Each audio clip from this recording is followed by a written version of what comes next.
Welcome to the Redirect Podcast. My name is Abigail Freshley. And I'm Emily Rojas. The Redirect Podcast is a show where we shift the conversation back to books. We discuss themes from some of our favorite books and how those themes show up in real lived experiences. On today's episode, we're discussing Life and Death, Twilight Reimagined. Oh my gosh, but first, if you enjoy the podcast, we would humbly ask that you support us in a few simple ways. You can leave us a 5-star review on Apple Podcasts and let us know that you love the show. We'd also love for you to follow us on Instagram at Redirect Podcast. And finally, if you really, really like this show, we'd love for you to share it with a friend. This episode would be great to share with a friend who has a love-hate relationship with Twilight. Sharing the show with a friend is the best way to help us grow our community of book-loving nerds. Yes, and bringing us back to our roots, because wasn't Twilight our first, or like one of the first episodes we ever recorded? It's like, I think it's like the second episode we ever released. And I think that was like our first idea. It was like, we have to talk about Twilight. So we're back.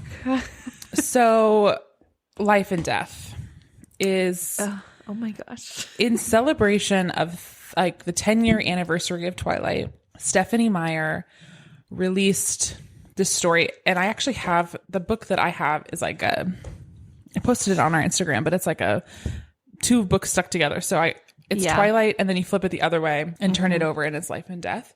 No.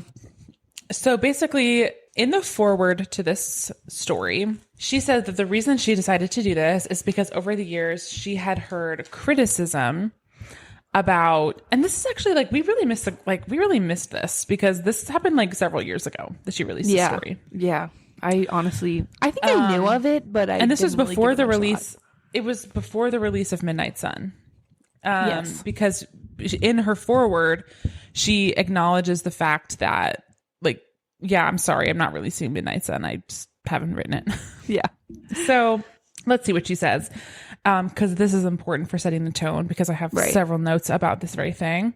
Right. She said, as I was musing on Twilight after being away from it for so long and discussing the anniversary problem with friends, I started thinking about something I'd said before at signings and in interviews. You know, Bella has always gotten a lot of censure for being for getting rescued on multiple occasions, and people have complained about her being a typical damsel in distress.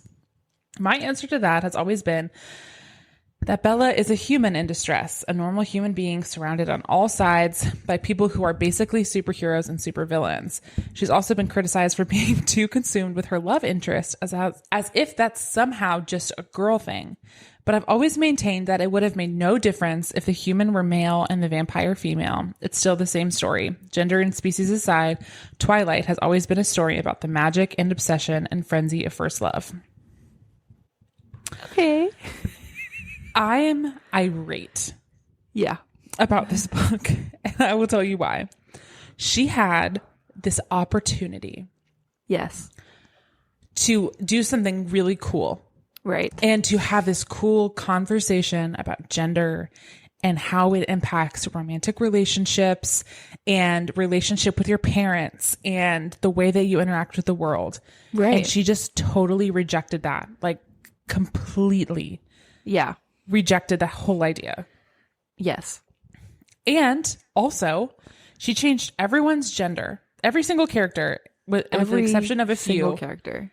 And namely, Charlie and Renee Bella's parents stayed the same, which is maddening to me. It's to the point where teachers, I believe, if I remember correctly, are I'm looking at your chart, so I am right. Like, teachers are gender bent. People who don't even need to be, you know what I mean? Like, it's not just, when I first heard of this, I thought the only change would be Bella would be a boy and Edward would be a girl. And like, no.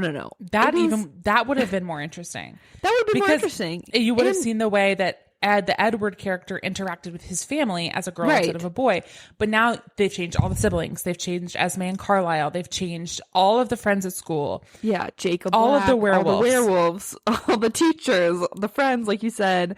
I mean, the vampires they encounter, Victoria and I can't even remember their names James. In real life now. James, thank you. Are gender bent. And to me, I wrote my very first note.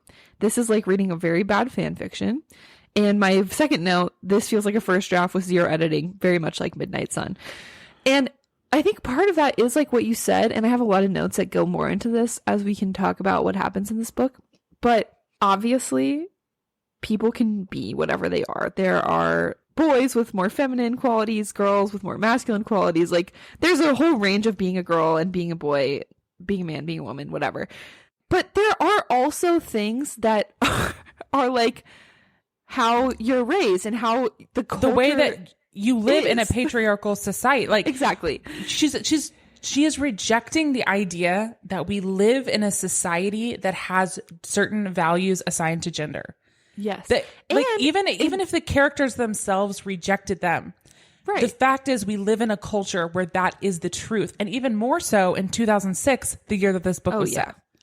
Yeah. And I think it really... It makes me so mad. It makes the whole thing read super weird because you're like, this is not what a teenage boy honestly acts like. And if it was just one, that's one thing. But because every single character is gender bent, you're like, okay, well, this isn't really how like the cattiness of the girls in the original Twilight reads a certain way because you're like, yeah, girls can be catty like this. No, when you just transpose all into like straight dudes, like in the Pacific Northwest, again, like in the early 2000s, it reads super weird because you're like, guys don't act like this. No, you know, it doesn't make any sense. It doesn't make sense. So it doesn't work. And you're right. She could have done something interesting, but she chose not to. Yeah. So. And especially with Charlie and Renee, that was my biggest gripe. Charlie is one of the most interesting characters, and making him a woman would have been so interesting. The way that a mom would parent Bella in this situation versus a dad. And here's the note that she wrote. She mentions that in the foreword, and I'll read that. Read the it. biggest. So she said, "I've done pretty much straight across the board gender swap with all the Twilight characters, but there are two exceptions. The biggest exception is Charlie and Renee, who have stayed Charlie and Renee." Here's the reason for that. Bo was born in 1987. It was a rare thing for a father to get primary custody of a child in those days. Even more so when the child was just a baby. Most likely, the mother would have been proven unfit in some way. I have a really hard time believing that any judge at that time, or even now, would give a child to a transient, unemployed father over a mother with a steady job and strong ties to her community. Of course, these days, if Charlie had fought for Bella, he probably could have taken her from Renee. Thus, the more unlikely scenario is the one that plays out in Twilight. Only the fact that a few decades ago, a mother's rights were considered more important than a father's rights, as well as the fact that Charlie's not the vindictive type, made it possible for Renee to raise Bella, and in this case, now Bo. It just doesn't even... Okay, I literally wrote down, I did not read this forward. I said, do you think she didn't gender bend Charlie and Renee because she couldn't imagine a single dad raising a baby or a woman being a cop? So I was right. Yeah. I think that's odd because to me, it could have worked. First of all, who cares? This is a book about vampires. Sorry. Right. I'm so like, no, this is a book where a 109-year-old vampire preys on a 17-year-old, whichever way you swap the genders. And you're telling me that it's that the readers could not suspend their disbelief that a female cop in Washington could have raised a baby. Also, to me, the way Charlie and Renee are written, I would say they did not go to court for custody. I think it was like they barely knew each other. Renee was like, I'm taking the kid and I'm out of here. He could have been, I can't think of a stupid enough name to fit into this, which can we please talk about the names in a second? But Renee could have been a man, and I think the way their characters are, Charlie was probably just like, yeah, okay, like, I'm going to accept this. We're not going to go to court. I don't see them having this drawn out custody battle.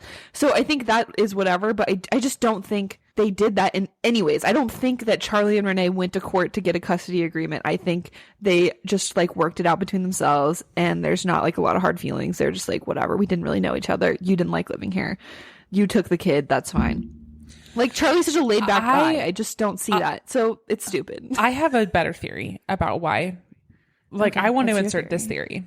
Okay. Because this is so irrational and dumb.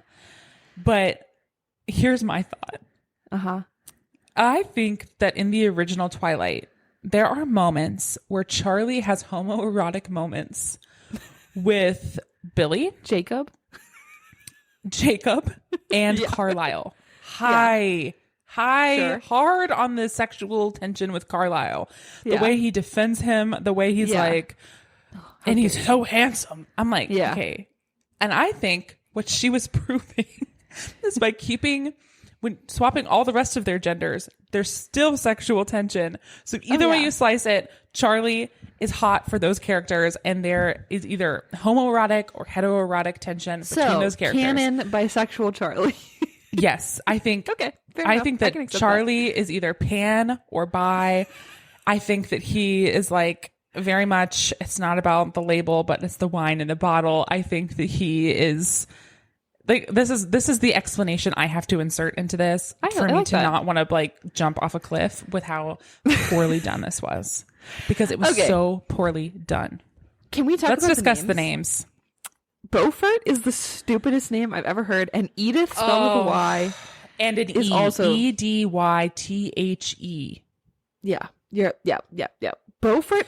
Because I was trying to think. She was doing Beau for Bella because Beau is like Also, she had to, a similar vibe to Bella, like love, beauty, whatever. Oh, I didn't even think about that. I was just thinking she was trying to think of a name because there's a key moment where, so everyone knows Beau as Beaufort. By the way, that's his full name. Not even like Beauregard. I don't know. I feel like there's better, longer versions of Beau than Beaufort. Everyone knows Beau as Beaufort, but they keep. I think we should send her to Azkaban. Yeah, I agree. She needs her soul sucked out. Anyways, people keep being like, "Oh, you must be Beaufort. You must be Beaufort, Beaufort Swan." And then when he meets Edith. Edith is like, "Oh, hey, Beau," and he's like, "How did you know to call me Beau?" And it's because she reads minds. And the same thing happens, obviously, in Twilight. Edward calls Bella Bella instead of Isabella like everyone else. So she needed that to be a plot point, but I just feel like there are better names. Like Isabella is such a normal name. Let's just go through the names. The only thing I can think of is for Alice. Whatever. That's not even the worst ones. Let's get to Jessamine Hale. Was that's a crime against humanity. Okay, so Jasper is Jessamine. No. Rosalie is Royal. No, that's another crime. Emmett is Eleanor. That was okay. I thought, why not Emma or Emily? Yeah, but whatever. Exactly. These names are wild. Time specific. Carlisle is Corrine. I don't like that one either. And Esme is Ernest. That was okay. That's a more palatable thing. But again, it's the same kind of thing with freaking Esme and Ernest. Like you were saying, they are gender bent. Corrine, obviously, I actually have no problem with the Carlisle gender bending. But the whole thing about like Esme is such a quintessential like motherly figure, and like is so not that dads can't also be like that, but it just doesn't hit the same. It's so weird. It's like, but she doesn't feel written right. We will get to this, but like she did make slight adjustments to their stories, yes, in ways that just don't make sense for the way that they act now. Right, like Royal's backstory. It would have almost been better. So like for instance, that was the biggest weird Rosalie in the original book is like gang raped by a bunch of people and like almost killed, and then Carlisle turns her. Yes. And she's bitter because all she ever wanted was to have a baby. Like she just wanted to be a mom, and she's bitter she can never have a kid. So Royal's whole thing is like, I lost my family. This could never. But it's like, that doesn't even make sense because you were going to lose your family anyway. It would have been more interesting. Honestly, if she was going to do all that, it would have been more interesting to discuss Royal getting gang raped. Oh yeah, that would have been interesting. You know what I'm saying? It's just like, she's like, oh, men can't. That could never happen. Yeah. Oh my God. Okay. Anyways, so I'm so mad. I'm so mad. Okay. Jacob is Julie. That's fine. James is Joss. I hated that. I wanted to set something on fire. Also, Laurent is Lauren, which I understand, but the name Laurent, it's like she doesn't understand names. Like the name Laurent has a vibe. Dumb. She's Lauren, so stupid. That's a completely different person. She's so dumb. I hate oh it. my God. Okay, Victoria is just Victor. She gave up by that point, I guess. Tyler Crowley is Taylor. Yeah. Oh, I'm just so mad. It was just so confusing, honestly. These names are crazy. And then Billy Black is Bonnie Black. Yeah. So, whatever. Oh my God. Okay, so here's the thing. Let's talk about Beau a little bit. How about that? Yes. Just like Isabella is not like other girls, Beau is not like other guys. He said this is a quote, and I have to read it. But there was no hiding the fact that I was not that guy, not the football star, not the class president, not the bad boy on the motorcycle. I was the kid who looked like he should be good at basketball until I started walking. Yeah, so he's tall. That's his one trait. Okay, the kid who got shoved into lockers until I'd suddenly shot up 8 inches in his sophomore year. The kid who was too quiet and too pale, who didn't know anything about gaming or cars or baseball, statistics, or anything else I was supposed to be into. Unlike the other guys, I didn't have a ton of free time for hobbies. I had a checkbook to balance, a clogged drain to snake, and a week's groceries to shop for. Or I used to. So I didn't relate well to people my age. Great. Literally, this is one thing I will say. I would actually recommend reading this book. This might have cured me of liking Twilight, because when you read it gender bent, because these names are so weird and some of the plot differs, it differs more and more as you progress. But it's like reading Twilight for the first time and you realize this is an incredibly stupid person who I don't understand why anyone likes him, or Bella for that matter.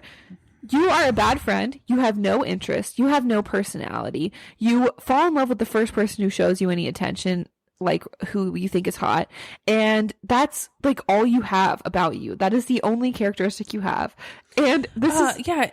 Okay. So I read this right off the heels of listening to season 2 of Passages, which I've recommended to you.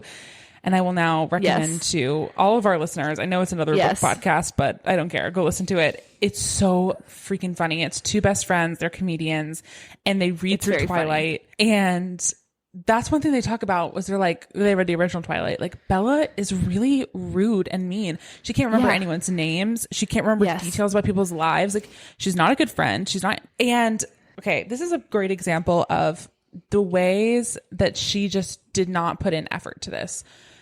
Bella is the daughter of a very like absentee, emotionally inept, and like bad mom. Like, Renee is canonically a very bad parent. Yeah. She's more the child and Bella's more the parent. Yeah.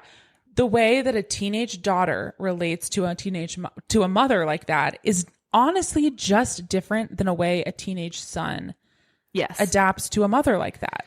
Like, to me, and it doesn't have to do with gender essentialism. It has to do with the way that like society tells us about our roles. Exactly. Bella takes on all the household cooking, and she, makes sure that she does like lots of acts of service for Renee. Yeah. So Beau just does that too. But I think what's more realistic is that Beau would be maybe more protective or concerned about his mom, independent, or like, I'm gonna do my own just independent thing. Like, I don't know if he would be so service oriented. Yes, like he instantly comes in and is making dinner every night for Charlie, and it's like, maybe that would happen, but it's just, again, not interesting, because I would rather see what would this actually be like, again, like you said, in the early 2000s for a man.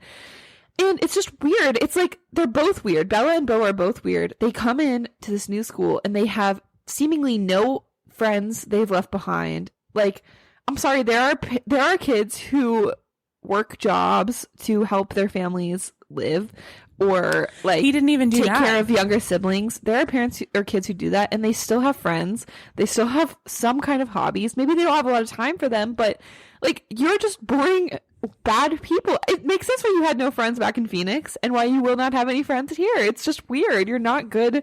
Like, you're just kind of terrible people. Oh my God. But again, it's like, you're also so stuck up about forks. Yes. Like, this place is so stupid. Acting like Phoenix, like, this is something they talk about in Passages, so I will give credit to them. But like, acting like Phoenix is this like incredible huge place. Metropolis. Phoenix is like a conglomeration of suburbs. Yes. Like, the thing Phoenix is known for is its suburbs. Yes. It is not a place that is like, I'm gonna punch something. I am too. It's just, Yeah, it's just fascinating. But Okay.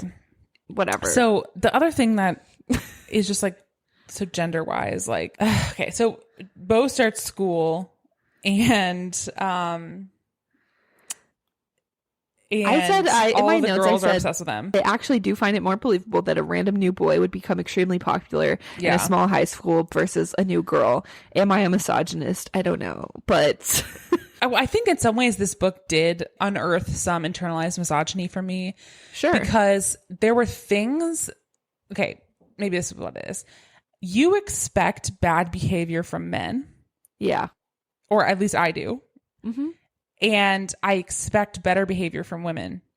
And Yeah. so when Edith comes in and is like doing the same behaviors as Edward, Yeah. I was harder on her than I was on Edward because I expect more.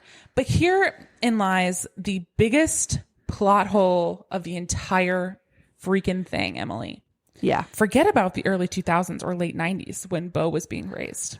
Right. Edith Yes. Thank you. is supposed to be a woman born in 1890. Yeah. Okay, socialized through the late 19th and earliest 20th century before being turned into a vampire. Yeah. And we're supposed to believe that she is okay in herself, not only pursuing Bo, but like totally taking on so many of these like traditional masculine roles when the original Edward from the original books was nothing but a traditionalist. Yeah. Was like so hardcore into traditional values and courting and like propriety and religion and all this stuff. And so all of a sudden, like that part, like this is just the rules that she used for rewriting this are maddening because she just like didn't hang on to that. Like if that was true, right. And now Edward is Edith, then Edith would be like really patient and waiting for Bo to pursue her, to ask her on dates, to be chivalrous for her, even though she's the vampire. Yes. I mean, that to me was just like, that didn't make any sense. No, I fully agree. I felt the same way because it's like you said, it could have been more interesting to keep the dynamic of Edith or Edward feeling like I am dangerous. I'm not right for you. I can't keep myself away though. Like that's the whole push and pull of it. Like I should leave, but I can't stay away from you. And I might kill you, but I'm also into you. But like you said, Edward is so like, I must meet your father. I must be respectful to him. None of that from Edith. I will not sleep with you before we're married. Like, I believe I'm going to hell because I'm deeply religious. He doesn't even want to kiss her with tongue. That is like, that is canon. Yes. And yeah, it is. And Edith is like, like you said, acting the same way of pursuing Bo very aggressively. And it doesn't make sense, like you said, if we're going to believe that. If we're going to believe that the reason that Edward acted that way is because he was so he was raised in that time. Yes. Then the same thing has to be true for Edith, but the rules weren't. So this is the thing that's making me so mad is she literally just did a search and replace of the names and the pronouns and didn't rethink the very obvious thing about like Edith would have grown up in a time where women couldn't have control of their own money, couldn't have a checking account, couldn't vote. Right. Like couldn't date, couldn't have a like, house of their own, couldn't really have a job. Like there's no thought given to the fact that that is the time that Edith was socialized in. It makes me irate. It just really... No, I agree. It's so irresponsible and dumb, and it just makes this whole thing feel like a stupid cash grab, which it is. It is. Yeah, I also will say it's not a straightforward search and replace because she definitely dumbed down Bo. Like Bella would have these. I think I should have copied over the lines, but there's one very famous passage from Twilight where she's like, there were certain two things I knew for sure. You know, one, I was unequivocally in love with him, and there's a part of him. But in this book, it's like, I knew one thing. I was really into her, and maybe she was going to kill me. Okay, but at the same time, I like, if you're going to take on making the main character of your book a 16-year-old boy, Right. 16 and 17. 17. Yeah. But he's never once mentions that he's horny. Okay, but there is a part. There is that one part where he says, "You can like smell my circulatory." Stop. I said, please stop. I think also this is my internalized misogyny because, when Bella is saying dumb shit, like, I just, like, I'm just not good enough for you. And like, you're just, like, you're just so perfect. Love you and how could you ever love me? And I just, it's just, you're like, this is annoying. Yeah, I get it. Yeah. But I'm writing it off as like, you're just a dumb girl. So this is my internalized misogyny. Yeah. When Bo said it, I was just like, shut the fuck up. I know. Like, stop. I was literally so like, this is so embarrassing. You have to stop. There's a part, this is another dumb down moment. There's a scene where I believe Royal and I think it's Royal. I don't know. I should have written down who this was referencing. It's one of the vampire couples. I think it's Royal and what's the girl Esme's name again? Eleanor or something? Eleanor. Yeah. I think it's Royal and Eleanor. And they're like in the gym together in the weight room or something. And he like, Royal puts his arm around her or something. And this is what Bo thinks to himself. Though he was obviously pretty sure of himself, I was still kind of surprised he felt comfortable doing that. Not that she wasn't hot. She was super mega hot, but not approachable. Like, not even The Rock would dare to whistle at her, if you know what I mean. What? What? It's like she was like, how be 17 boy. It's just, oh my God. Also, here's the other, like, that I just am like, hello? Okay. The changes she chose to make and didn't make were crazy. Yeah. After all of this, Jessamine, still a Civil War soldier. Yes. How Couldn't could have you changed not that. change that? She Especially 10 years later. You've heard the criticism, you know? She not only doubled down, she tripled down because she made that part of Midnight Sun. Yeah. So she tripled down on the fact that Jessamine Jasper was in the Civil War. Okay. And you could have taken this. She changed a lot. Okay. We've made that clear. She changed a lot in some of these backstories and also the ending, which I want to wait to talk about. We have to talk about that later. Yeah.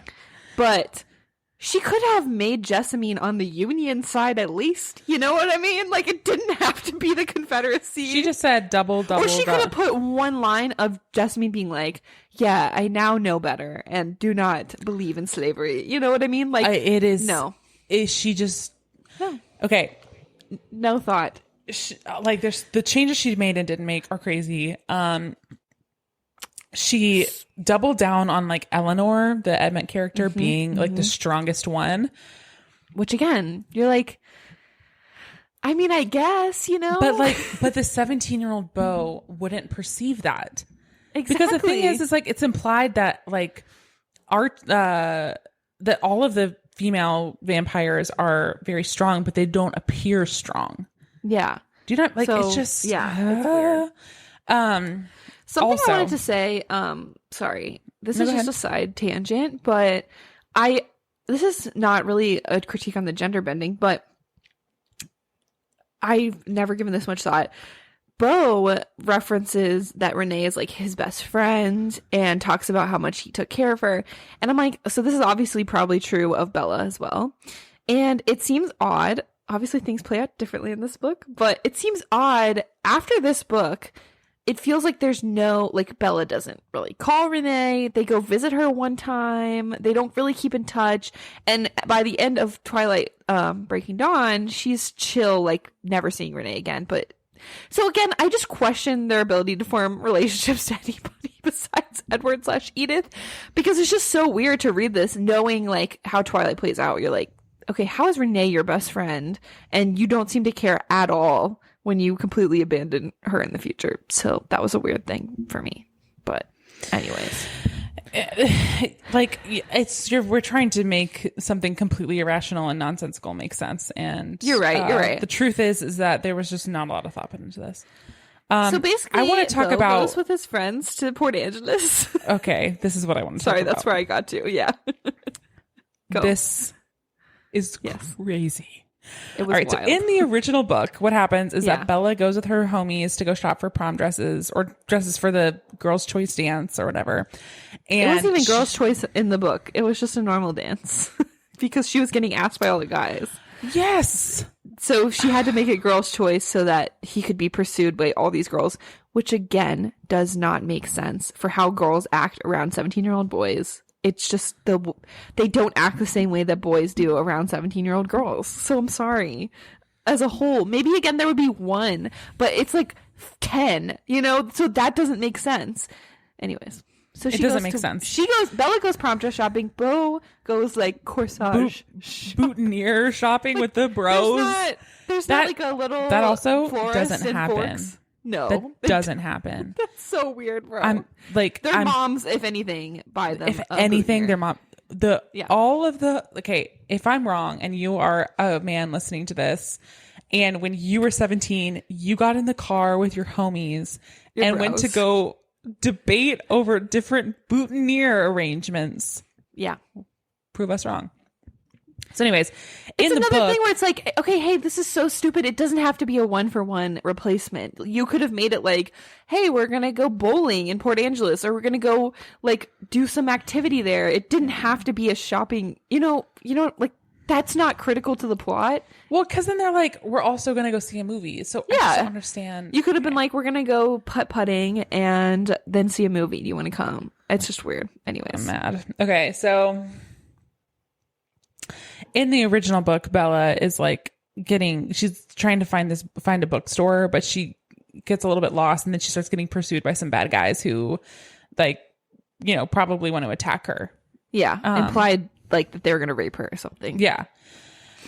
Stephanie Meyer is like really like, into this whole idea of like getting saved from being gang raped. Yeah. This comes up many times, I'm realizing. So anyway. And also later, it just doesn't make sense because I don't know Port Angeles. I've never been myself. But later, Edith is like, only you could, like, this crime rate is so low here. Only you could get attacked in Port Angeles. And it's like, so this isn't even, like, does Stephanie Meyer think if you get lost in a city, like, people are going to attack you? Yeah. Because also there's a scene in New Moon where Bella is like, trying to make herself see Edward, and she sees this like biker gang, and she starts walking towards them. It's like, does she just think cities are like these dangerous places? I guess. Yes. Because I promise you, in most, like, if you're just, it's a chill city. It seems if you're just walking around, like, you're probably not going to be attacked by a group of guys. Like if you have any common sense and you're not wandering into dark alleys, which I guess Bella chooses to do. But anyways, so discuss what happens to Bo. I was really curious. What is she going to do with Bo? How is she going to approach this? Because she doesn't seem like someone who believes that men could be victims of sexual violence. Sure. But also I was like, this could be an opportunity for her to make an interesting change to show what would happen and like the differences between men and women and their experiences in the world. She does make the change, and she makes it about propaganda. Yeah. She straight up. These strangers. Yeah. This is literally such a scenario that I'm confident has never happened ever in the world, and only happens in like the conservative alt-right imagination.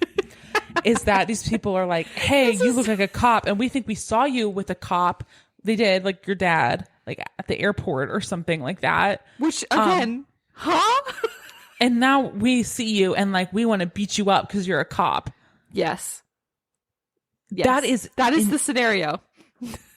And I wish, like, hold on, what chapter is this in? Because I want to read a line of this. Know. Please do. It's insane. And it shows also that she is capable of actually being thoughtful, because there's also a part like at the end where Edith wants to confront them, and he's like, no, don't get out of the car. And she doesn't get out and confront them. But I'm pretty sure, unless I'm just remembering the movie, that Edward does get out of the car and confronts them. And then he's like, no, I'm not going to murder them right now. Then he gets back in the car. So it's like, oh, so you are capable of thinking like Edith is this tiny girl. That doesn't have the same effect, even though she's a strong vampire, as it did when Edward did it. So like, and you're capable of making up this crazy scenario about them thinking that he's a cop somehow. I found Even it. though he's a 17-year-old, please read. And he's like, also he's described as like skinny and willowy and kind of nerdy looking. Okay. Yeah.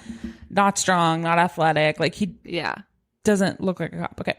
I started walking forward, crossing the mouth of the alley. And also this is just so awkwardly written. Mouth of the alley. Okay. And heading on to the next street like I hadn't noticed them there. Just as I was out of view, I heard a voice whisper behind me. It's a cop. I glanced behind me, hoping to see someone in uniform, but there was no one else on the empty street. I was farther off the main road than I had realized. Picking up the pace, I watched the pavement so I wouldn't trip again. I found myself on a sidewalk leading past the backs of several gray warehouses, each with large bay doors for unloading trucks, padlocked for the night. The south side of the street had no sidewalk, only a chain link fence topped with barbed wire protecting some kind of engine parts storage yard. It's so specific for no reason. I wandered far past the part of Port Angeles that guests were supposed to see. It was getting dark now. The clouds were back and piling up on the western horizon, creating an early sunset. I left my jacket in Jeremy's car, and a sharp wind made me shove my hands in my pockets. A single van passed by me, and then the road was empty. "Hey, pig," a woman's voice called from behind me. I looked back, and it was the woman I'd seen before, the familiar one. Behind her were two of the men from the alley, a tall, bald guy and a shorter man who I thought might be the one who had the gun. "What?" I asked, slowing automatically. She was looking straight at me. "I'm sorry, did you mean me?" "Sorry," she repeated. They were still walking toward me, and I backed away toward the south side of the road. "Is that your favorite word or something?" I'm sorry. I didn't know what you're talking about." She pursed her lips. They were painted a dark, sticky red, and suddenly I knew where I'd seen her before. She was with the guy I'd knocked with my bag when I first arrived in Port Angeles. I looked at the shorter guy, and sure enough, I could see the tops of the tattoos on either side of his neck.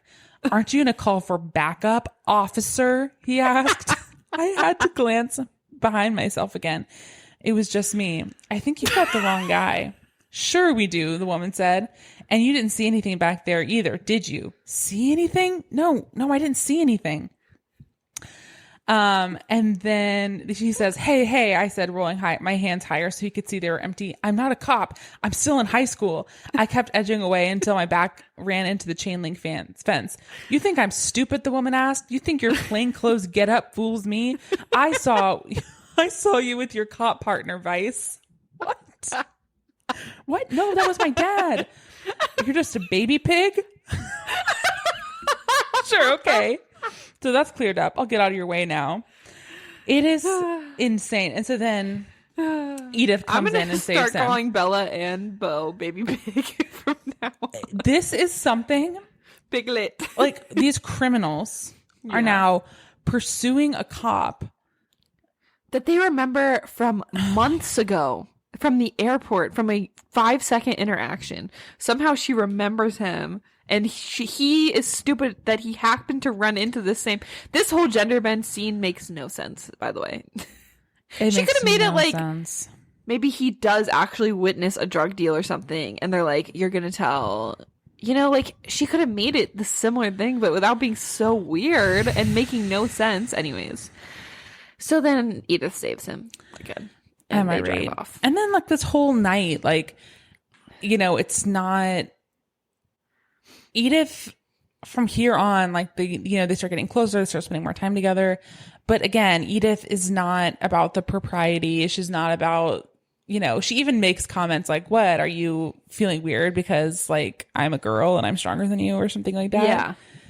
Yeah. She pays for dinner. Like, as if she's like, she's laughing at the idea of it, when in reality, she would probably be like, "Oh, if she's following the model of Edward, she would be the most subscribed to it." Right. Yes. So the scene at the restaurant, let's get into it. I read this and my note was like, there is no way this would have been popular if she had written it as a man and this girl originally, because they would have called this girl insane by the way she starts acting, of like, "I can't stay away from you and you fascinate me." And like, obviously, it's weird when Edward says it too, but again, like, the misogyny of this world. Well, it's also like, we expect bad behavior from men. Exactly. So the fact that she's the one doing the bad behavior makes what she's doing even weirder, because we expect her to act more normal. And you notice it more. Yeah, but like you said, again, she pays for the dinner. She gives him her, like, scarf to stay warm. And it's like, yeah, I do think that, again, she would have wanted some chivalry for herself if we're to believe how, her socialization should have been.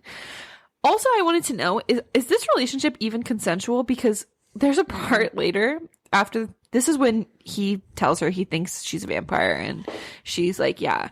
And she's like, every part of me is made to draw you in. So then I was like, is this like, yeah, because he's always like, you're beautiful and your breath smells so good.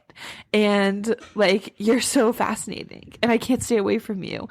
And it's like, maybe there's a reason for that. It's not also, great.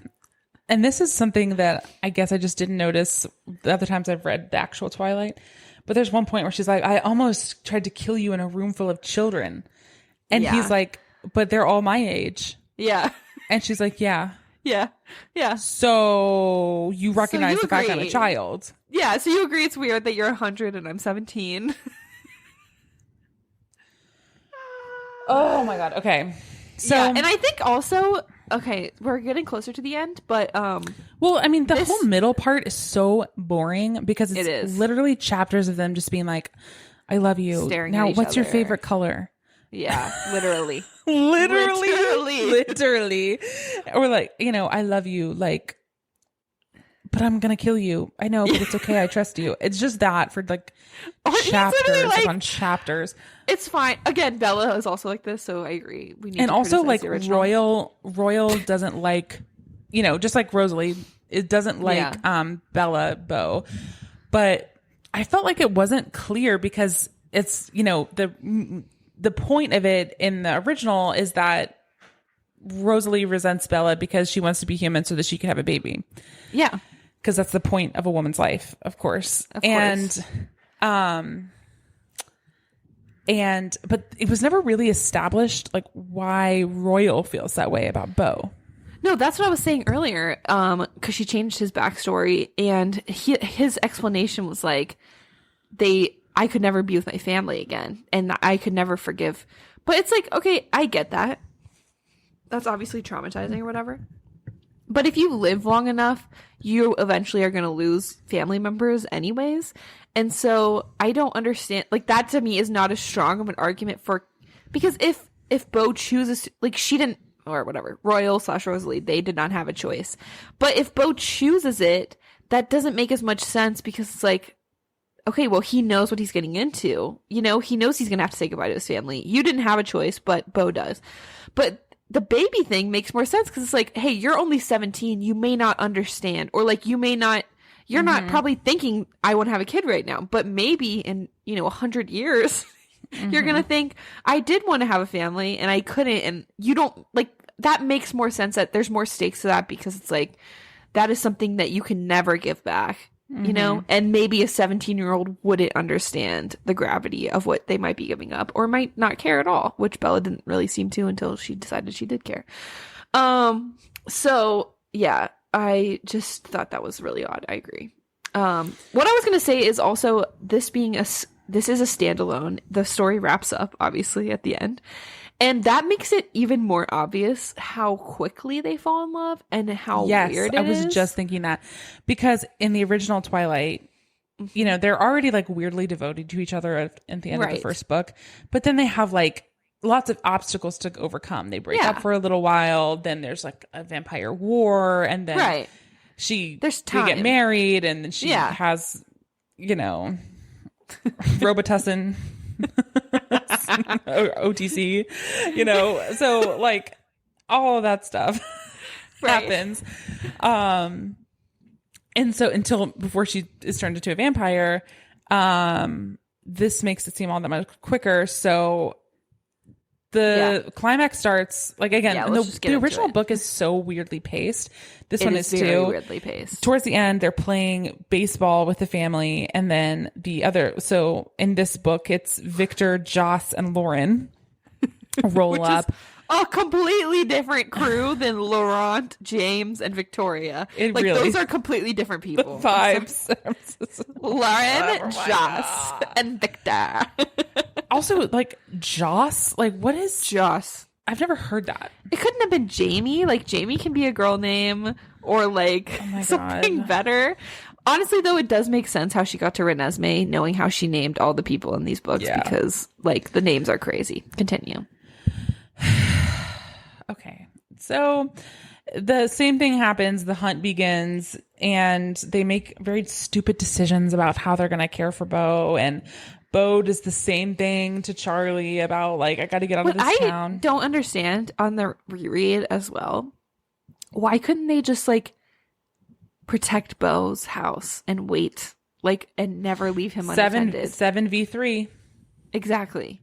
And Lauren bows out and is like, I will not, 7v2. I know. They mentioned this in passages too. It's just like, what?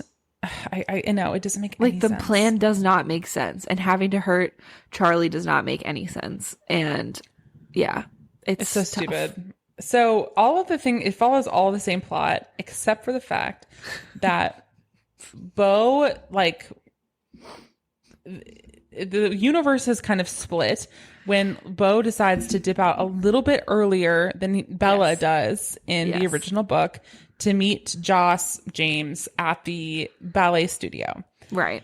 Joss starts, messing with Bo, attacking him, and bites his finger. Yes. Then the other vampires brutalizing him. Yeah. Like, he's really hurt him a lot before the bite. He's like broken his bones, thrown him up against the wall. He's like bleeding out. Yes. And then he bites him. Because he's like, you won't scream, I'll make you scream. Yes. Yeah. Mm-hmm. Also, like, it's so interesting because she's like, in the original book, it's a ballet studio where Bella had done dance classes before. Yes. Well, it's just... So gender essentialism isn't real, except for the fact that Bo couldn't have done dance classes. Right, so it's a studio where Renee was the teacher. So again, just maddening how sometimes she makes choices to change attributes of people based on their gender. And it's also kind of a dumb choice, because it could have been like, oh yeah, my mom had me in, like, kung fu classes. Like, it could have been like a martial arts studio. You know what I mean? Like, if you're gonna make it, he can't take a dance class. Or like, you could change the location. Boys do ballet. Like, well, yeah, I know. But I'm just saying, if you're going to make a change, like, it could have been a better change. It's just so dumb. Like, okay, so Edith doesn't care about gender roles, but... Yeah. But Bo can't take ballet. Conceivably done a dance class when he was 5. Yeah. Mm-hmm. Oh, my God. So, Edith and they all get there, and they're like, okay, well, it's Bo's choice. So this is also different. In the original book, they didn't really ask Bella if she wanted to have the venom sucked out of her. No, there was no choice. Yeah. Edward just did it. But now, because he's a man, he will have agency over his own body. So he gets to choose if he wants to continue the transformation. Well, it was also, I think, that Archie saw that they were too late. Archie said he's either going to die or he lives as one of us. Like, we didn't make it in because time. In this world, he left just a few minutes earlier. Yes. So he continues the transformation. Edith does suck the blood out. She does. And he feels it leaving his arm. But then Archie's like, no, we didn't make it in time. You have to let it keep spreading or kill him. Yes. And so then he's given the choice. Mm-hmm. And because Edith's like, I'm not going to make him be like one of us. And Bo was like, no, I just do the transformation. So they explains in detail what the transformation is like. And they're like in the car on the way back up to Forks, and he's sitting in the back seat of the sedan, like changing into a vampire. And Edith is like telling him about the world. So this is where the reader then gets all this information dump that slowly leaks out, and you learn, a little bit by little bit in the main series. But now it's all being condensed into like several paragraphs. And there was actually no reason for it. Like, we actually didn't need to know. It's a standalone book. Nothing else is going to happen. You don't need to know all this stuff. You don't need to explain every character's backstory. You don't need to, like, all she should have said was, this is going to hurt. It'll take 3 days. When you wake up, you'll be different and you'll be really thirsty, and we'll deal with everything else from there. Like, she didn't need to tell him about the Volturi and how Ernest threw himself off a cliff. And here's this like really annoying thing too. She does all of that, explaining about the Volturi, explaining about the individual members of the Volturi, explaining all of this irrelevant information. But when Bo finishes the transformation, guess what? He's not a shield like Bella is. Yeah. He doesn't like, they don't ever close the loop on the fact that like in the main series, you also have a power. Yeah. In the main series, it's implied that because the reason that Bella was resistant to other vampires' gifts when she was a human was because she was destined to become a vampire, and she has this gift of being a shield, and having these shielding powers is like a result of the fact that she had them when she was a human. But that's not brought to fruition at all in Life and Death. So that's annoying, and that was not closed up. And then it ends with freaking Bo and Edith going to watch his own funeral. Yes. We have to talk about this in depth because what the heck? So they're like it's like he changes, he wakes up. Oh, and they like, establish that he has really good hunt. They establish he has really good self-control, but they never name the fact that it's shield. And Bella has good self-control too, and that's why she was actually eventually able to meet Charlie. In this world, Bo never doesn't get to meet Charlie and show that he's a vampire. No, so they go on a hunt. They and Edith's like, they're both so annoying because Edith's like, I thought you just wanted to yell at me in private because you're a gentleman. God, please. And he's like, what are you talking about? I am so happy. I am 17 and in love for the first time, and I barely know you. I've known you for a few months, and I just said goodbye. Let's be together for all eternity. And everyone else in the world that I love is burying me. But does he love anyone else? I don't think so, actually, because I think everyone he else has in the no world real who loves connection him, I to guess. anyone. Yeah. Know. Anyway, so he's like, they're going on a hunt, and then he's like, oh, well, yeah, if you guys just like teach me for maybe a couple years, then I'll be fine, and you guys can leave me. I don't expect you to have to hang out with me forever. And she's like, no, I also am obsessed with you. So it's good. They are both mutually annoying. Then it's like epilogue. Okay.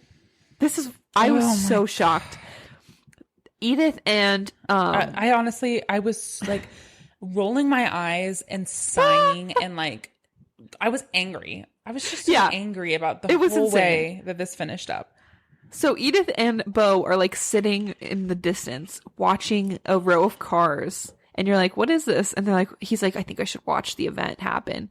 And they're going to the funeral. And at first I thought maybe it's Charlie's funeral. Like maybe he killed himself or something. I don't know. Like I thought it was going to go really dark.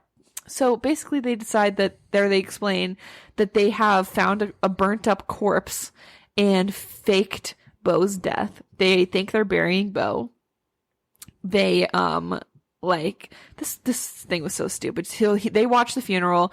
Their explanation was Edith was too distraught to come to the funeral, which is so stupid because if you're like, they went on one date as far as Charlie knows. So like, and then they broke up as far as Charlie knows. And I was so mad that the last thing that Bo ever said to Charlie was mean, and there was no closure for him. And then his son just dies, and he's going to always blame himself for that because he didn't like stop him. It's so selfish. They couldn't have faked a last letter. Like they couldn't. Like you're telling me that you can engineer or you can fake someone's death by digging up a corpse, putting it inside of their truck, then like burning out the truck so there's no identifiable remains except for some bones, and you think that's going to pass, but you can't do anything to offer Charlie any closure. Yeah, it was horrific to think about Charlie in this world. And then what made me even more mad is Edith and Bo. They were just like LOL, I guess. Yeah. It's fine. No, okay, Bo is straight up a psychopath. Same with Edith, probably. And they're like, maybe there's another world where, we could have had more time and this wouldn't have happened like this. And Charlie could have had a wedding with all of our friends. Yeah, we could have had a wedding with our friends and family. And they're like, oh, well, I guess so. And it's like, oh, wink, like in Twilight. Yeah. Then, to me, there was absolutely no reason for this part. Like, that would have been stupid enough. Then, the wolves show up. Again, this is the epilogue. Oh, my God. The epilogues are supposed to be brief. So, Bonnie, who is Billy, sees, like, from the distance, them Bo sitting in a tree. And Edith, yeah. Yeah, and it's like, okay. And they're like, we have to go to war with the vampires, like, because they broke the treaty. And instead of just, like, letting it all rock, they've explained everything to Bo about the werewolves and all this stuff. And they have this, like, confrontation. Yeah. It's so dumb. Sam, it's so stupid. Sam, who's also Sam in this book, but a girl, all the werewolves are girls. She is like, okay, well, I believe you, but actually I'm not the true rightful chief, like Julie is / Jacob. And so she has to make the decision if we're going to go to war with you or not. Which also, that's a huge change because that is not what Sam thinks in the original book. At all. Yeah, at all.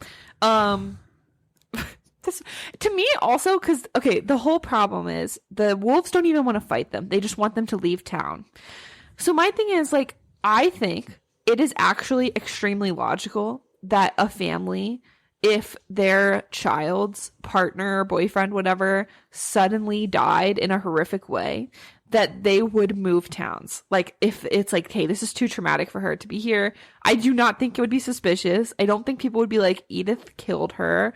Like, no one even knew they were together. Like, the school barely even knew that they were dating. You know what I mean? So I just find that they should have just left. But anyways, they go over to Julie. Julie's like, Bo, I hate you. You're evil now. And he's like, no, Jules, it's still me. And I am just me. And which, by the way, they haven't even really established a friendship yet. No, like they hung out like one time, a couple times, and like he was like, "Oh yeah, I don't even remember you from before when I lived here, but I remember your other sisters." Yeah, and then finally, Jules is like, "I accept this," and then that's it, the end. Oh, and then Edith low-key proposes to Bo because that's normal for a woman from the early 1900s. She's like, yeah, we could still get married. And he's like, oh, cool. Yeah, sure. And she's like, wait, are you asking me? And he's like, yeah, I guess. I don't know. I'm 17. I'm an idiot. Like, what do I know? So yeah, they don't get married. They just like low-key are engaged. Do not don't read this book. But it is kind of funny, so maybe read this book. I mean, I feel like we covered it pretty good, though. Don't read it. Yeah. Don't read it. But some random thoughts I had. Why don't vampires get spray tan so they'll blend in more? Also, I just got to cover all my notes. Also, I wanted to know. No. Also, this is a point that's been made by some TikTok creators that was it reminded me in this book that, your hair, like a vampire's hair stops growing after they turn into a vampire. Right. And so your hair is like supposed to just, it's like in the style that it was when you were turned. Right. But they get in these fights and their hair gets like pulled out and stuff. So they just got like bald spots. Right. Would they be covered in bald spots? Yeah, that seems like a plot hole. Maybe well, if you change the style of your hair, it's like because it was mentioned that Archie, Alice, the reason they had a buzz cut is because they were in an asylum. Right. And it can never grow back. Which was weird in the movies because they changed Alice's hair like a lot. They changed everyone's hair a lot. Remember Jasper's hair and like my God. Okay, then I also wanted to know, vampires are supposed to be crazy fast. So how is going to the airport, going through security, sitting at the gate, waiting to take off, boarding, landing, deplaning, leaving the airport, how is that faster than them just running from Forks to Phoenix? I don't know that math is mathing because they do fly. The family, I feel like they could have gotten there in time to save Bo if they had run. That's my other thought. Or swam. Yeah. Even like hopped in the ocean. Yeah, just go down the coast. Or anyways, yeah, don't read this. Stolen a plane. I was wondering, why don't they have a private jet? These guys are so rich. They should have a private plane. Oh my God. Anyways. So like, it's so like, it's just irresponsible. Like, yeah, this book was stupid. This is a woman who has been given so much influence and power.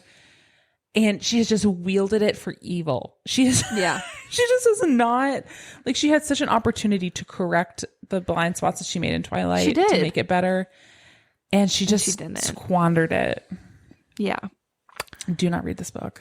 But we did. But we had fun. Okay. And don't read Midnight Sun. Do not read Midnight Sun. Do not. If anything, read this book. Do not read Midnight Sun. That was so like disturbing. Torture. That was torture. It's so disturbing. thing. The stupid thing is, actually, we didn't even do an episode on Midnight Sun, so I just did that to hurt myself. Like, I did that to like, I don't know. That was self-harm. Like, yeah. Don't read Midnight Sun. Okay. Have you read anything good lately? Yeah. Okay, I have two things to talk about. Quickly. One of them is The Women by Kristen Hanna. Finally read it. Finally. The premise here is about the main character is Frankie, and she it comes from a family with a long history of military service, and she is like her mom wants her to get married, trying to figure out what to do, and she decides that she's going to follow her brother to Vietnam, and because he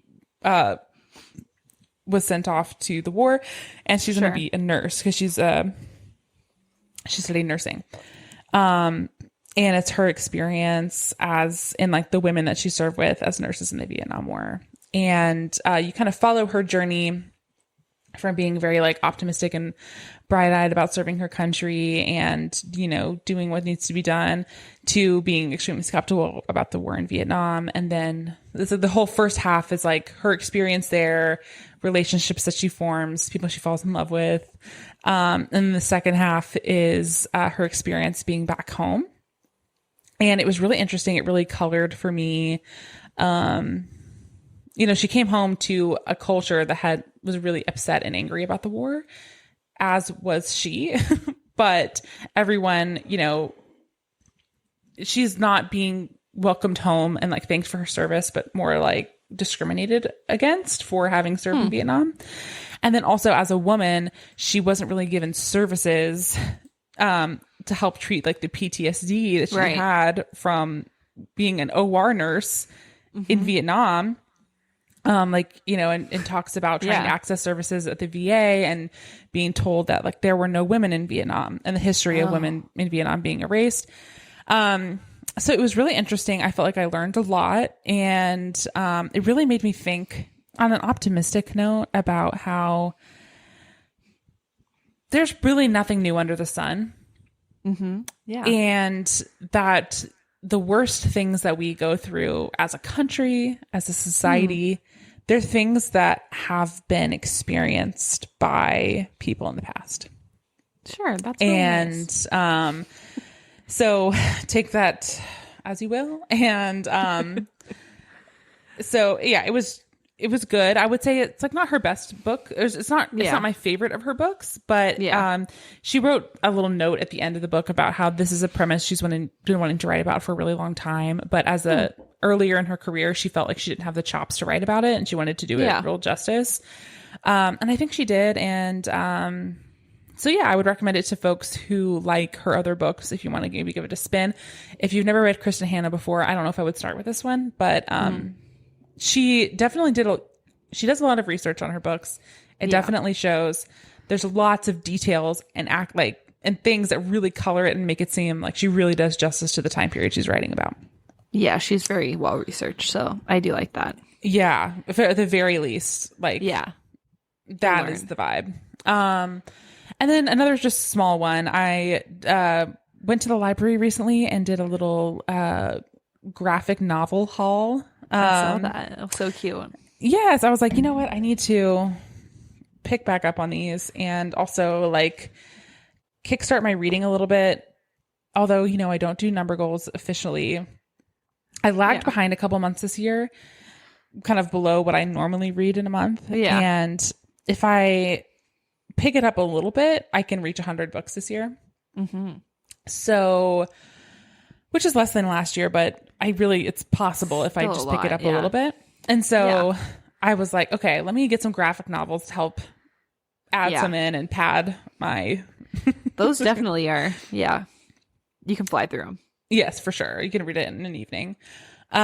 So I read Honor Girl by Maggie Thrash. It is a graphic novel. It's a graphic memoir about her experience told through one summer at a all-girls Christian summer camp.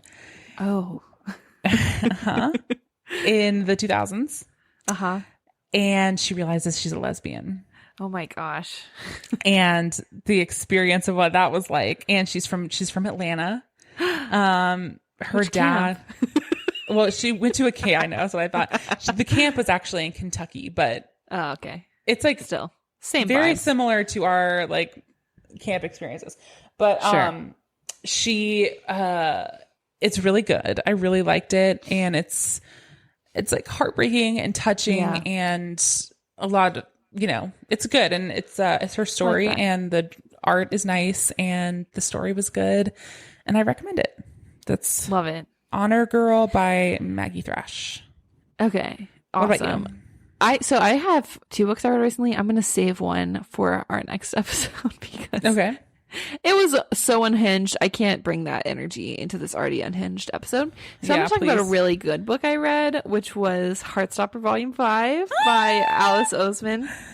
And I just have to talk about this book again because even though we talked a whole episode about Heartstopper, which you should listen to, this is maybe my favorite volume so far. I bought it because I've been reading them all on Hoopla, and that's on your phone.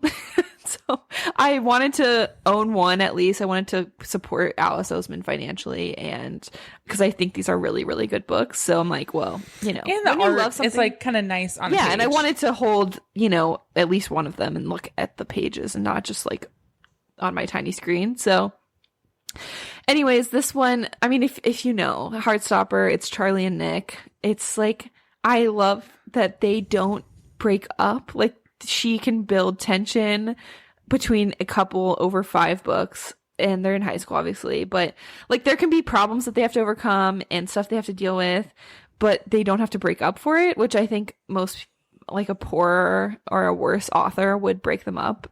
Yeah. Like in the second book, I don't know, and have one of them run off and but I just thought this book was And so lie good. about why they're breaking up with them. Yeah. It deals with like Nick's about to go off to college, or university. And I don't totally understand how the education system works over there because there's some stuff that something like this is not the same. But he's trying to figure out, should he stay close home to be close to Charlie, who's a year younger, or should he maybe do what he wants and go to some place farther away? And so I just loved it. I don't know if you It cuts remember this. right to the core. It does. In the And there's a lightest way book- possible. Yes. There is a scene. Cuts to the core with a butter knife. There's a scene of Charlie talking to a therapist that, had I read it when I was 16 or 17, like genuinely would have like healed a part of me or changed my life in some way. It's just so, but it's so like, again, lighthearted, but so serious, and the stuff it deals with, like, so lovely. I also really like, there's a scene where Charlie's mom and him kind of get into it, and she like screams at him or like says something mean or whatever, and they're fighting, and he wants to go be independent in his own way, and she like wants to protect him. Mm-hmm. And later she comes back and is like, hey, like, my parents were really harsh. I didn't want to be like that, and I was just like that, and I'm sorry, and I am just doing that because I'm scared, because, like, you've gone through a lot, you have some struggles, and I want to protect you. And I thought that was so healing as well. Like, I have great parents, so it's not like my parents would never do that. They definitely would. But it's like, I imagine reading that at that age, if you're 15 or something, and how that would be so amazing to see, or to discuss with your parent and be like, hey, we're both just like figuring this out, And I just liked how, I don't know, I think so many books about teenagers or high schoolers, like the parent is like maybe the antagonist, or they have to overcome, and there's part of that, like they disagree and they argue or whatever, but and certain parents aren't as accepting or whatever. Like, there are parents who may be more antagonistic, but I liked that she was able to, like, they were have this moment where they could understand where each other was coming from. Mm-hmm. And I just liked that she wasn't like, she did something that he didn't like and was mean or whatever, but that didn't make her like a bad person or a bad parent. They were still able to have a relationship and overcome it. So I just really like that. This book, it's so lovely. And there's going to be one more. I think she said in the end of this book that the next volume will be the last installment. And I'm sad because I want to grow up with Nick and Charlie. Like, I want to watch them. I want to learn their stories forever. But I do understand, like, all the good things have to come to an end. But I mean, really, honestly, I think these books are so good for anyone, but especially like if you had teenage children or if you are a teenager, I think they could be really like, because like you said, they deal with some really heavy things, really serious topics, but in a very thoughtful way. The most thoughtful and lighthearted and fun way. And they're still like so like you feel so warm inside when you read them. And the art is gorgeous. And the art is beautiful and they're easy to read. And so I really, really liked it. 5 stars. You know, I read I attempted to read recently. She wrote a novel about Charlie's older sister. Called Solitaire. It wasn't for me. It was a lot more. I mean, it's a YA book. All of these books are YA, and it was very much like it just didn't feel as like applicable to me. Maybe if Heartstopper was longer or like more, if it wasn't just a novel, I would not finish it because it's a graphic novel. It's like different. And this was just a straight novel. But just. For awareness, for people who like the world of Heartstopper, she also wrote a novel about her about Charlie's older sister, and Charlie and Nick are both in the book. I think there's like 1 or 2 like mini stories also about Charlie and Nick that are like just little short things that she's written. So totally, there's more to explore. Yeah, but I loved it. Thank you for making me read the series. I'm so glad you like it. All right, everybody, we'll see you next time.